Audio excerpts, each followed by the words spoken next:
In the winter of 2019, I was working as an overnight security guard at a regional bank in Milwaukee. It was one of those older institutions built in the early 1900s with marble floors, brass fixtures, and an overwhelming sense of history that clung to the air.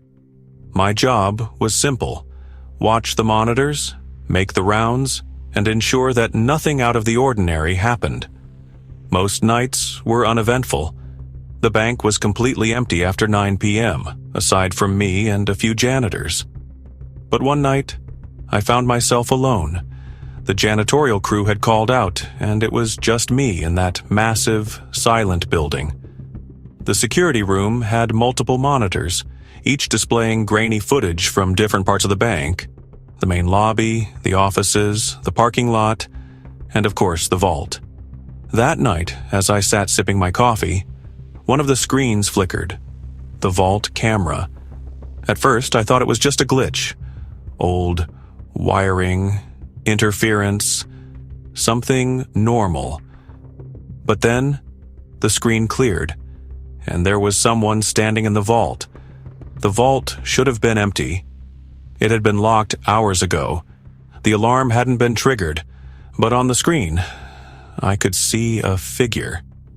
It wasn't moving, just standing in the center, facing the door. I leaned in closer. The image was grainy, but something about the figure seemed off. Its proportions weren't right. The arms were too long. The head was slightly tilted. Unnatural. I grabbed my flashlight and radio, my heart pounding. Maybe someone had gotten locked inside. Maybe it was a glitch. I needed to check. I made my way through the silent bank, my footsteps echoing against the marble. The heavy metal vault door was shut, the massive wheel lock secured in place. But the camera was still showing someone inside. I hesitated, then pulled out my key card. The door had a manual override, but if it had been tampered with, it would have triggered an alarm. But there was nothing. I took a deep breath and unlocked the door. The metal creaked as it swung open, revealing an empty vault. Nothing. No one. Just rows of safe deposit boxes and the stale scent of old paper. I let out a shaky breath. Maybe the camera had been malfunctioning after all. I turned to leave, but the door suddenly slammed shut behind me. I spun around, my pulse hammering. The vault was sealed. My radio crackled. The security room feed came through, but the voice on the other end wasn't mine. It whispered, "Who let me out?" I dropped the radio, scrambling for my keycard, but my hands were shaking. Then the lights inside the vault flickered, and that's when I saw it. In the dim, flickering glow, one of the safe deposit boxes was open. I hadn't touched anything, but inside the box, something moved. I stepped back. My breath caught in my throat. A hand reached out, long skeletal fingers curling around the metal edge. I slammed my palm against the emergency release button. The door groaned as it unlocked, and I stumbled out, gasping for air. I turned back. The vault was still empty. The deposit box was closed, but on the screen back in the security room, the camera feed showed something else. The figure wasn't inside the vault anymore. It was standing behind me.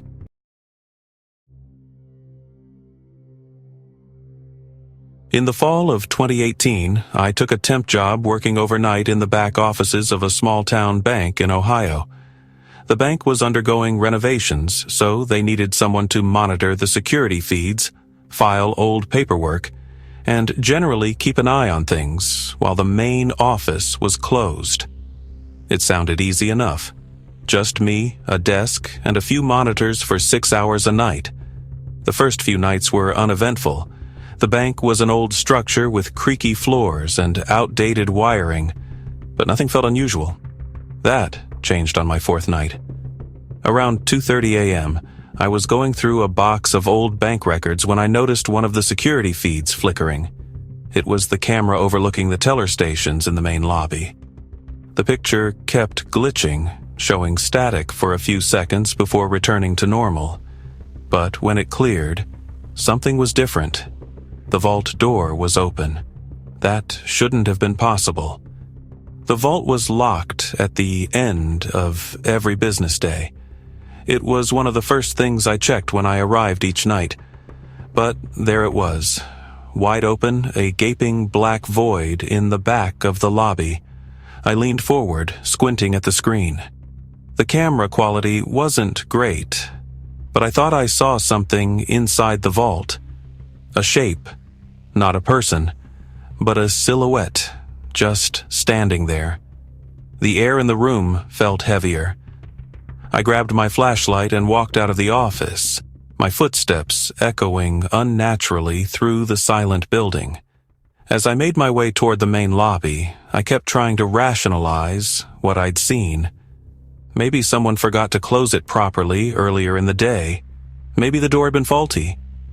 But as I stepped into the lobby, I stopped cold. The vault door was closed. I swallowed hard, my fingers tightening around the flashlight. I took a slow step forward, reaching out to check the door.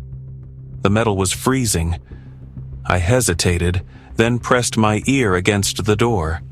A faint scraping sound echoed from inside. I stumbled back, my breath caught in my throat. I turned on my flashlight and swept it around the room, half expecting to see someone standing nearby, watching me. But there was nothing.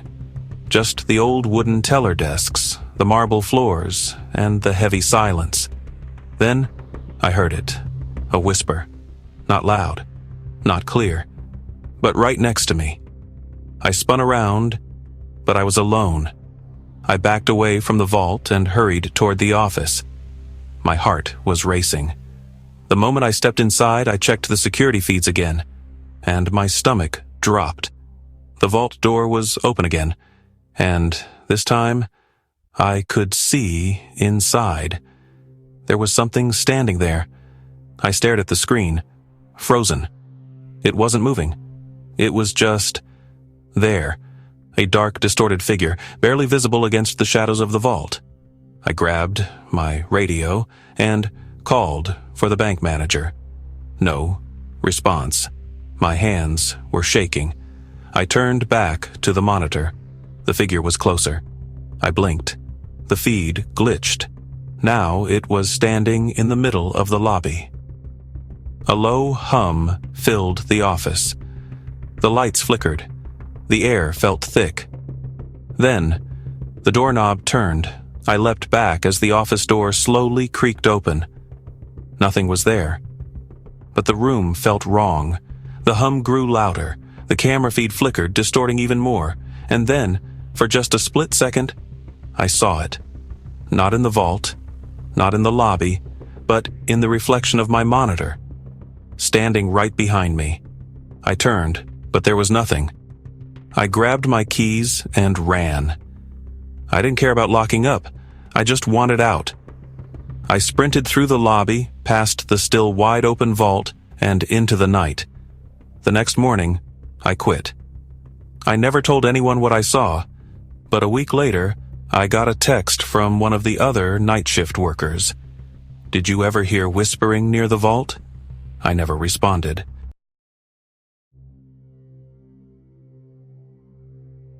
In the summer of 2015, I worked as a private security contractor for a high-end bank in Chicago. It wasn't a normal security gig. I wasn't just watching cameras or patrolling lobbies. This particular bank dealt with wealthy clients, so they had a private safety deposit room where people kept valuables too expensive to store anywhere else.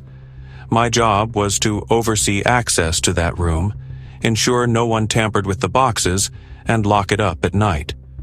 The room was in the basement, away from the main floor.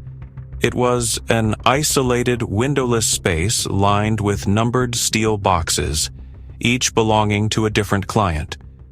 The entire bank had a sophisticated security system, and yet something always felt off about that room. I first noticed it my second week on the job. It was late, past midnight, and I was doing my final rounds before locking up. The safety deposit room had its own camera, but the signal would occasionally cut out, which was common in older buildings. That night, as I walked in, I got this strange feeling, like someone was in there with me. I turned my flashlight toward the far end of the room. One of the boxes was slightly open. I froze. No one had been down here all day. Clients always had to schedule appointments to access their boxes, and I was the only one with a key to this room after hours. Slowly, I walked toward the open box. It was a small one, number 347. The metal door was ajar, not wide open, but just enough that I could see the darkness inside. I hesitated, then reached out to push it shut. A breath of cold air hit my face. I stepped back, startled. There was no air vent nearby. The room had no airflow, no windows. But I swore. I could feel something exhaling.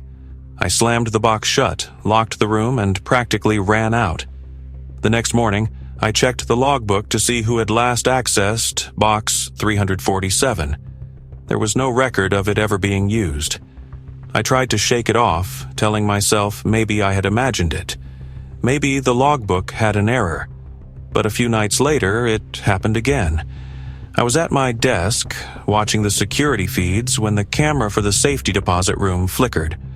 For a second, it cut to static, then came back, and I saw him. A man was standing at the far end of the room, tall, still, facing the wall. I grabbed my keys and ran downstairs, my pulse hammering. There was no way anyone could have gotten in. The alarms would have triggered. When I reached the basement, I threw open the door to the safety deposit room. It was empty. But the box, the same box, 347, was open again. I forced myself to walk toward it. My hands were shaking as I reached for the door. I knew I shouldn't, but I had to look inside. I pulled it open. Inside was a single photograph. It was old, yellowed at the edges. A black and white image of a man, tall, dressed in an outdated suit, standing right where I had just seen him on the camera. The date at the bottom read 1954. I slammed the box shut, shoved the photograph back inside, and locked the room. That was the last time I ever stepped foot in there. A few months later, I quit the job. But before I left, I asked one of the senior bank employees if anything strange had ever happened in the safety deposit room. She hesitated, then told me. Back in the 1950s, a wealthy businessman rented box 347 to store a set of rare coins. One night he came down alone to retrieve something and never came back. The bank searched for him, but he had vanished without a trace. They eventually found his body weeks later, sealed inside another deposit box. But here's the thing. The box they found him in? It was already locked from the outside, and no one ever figured out how he got in.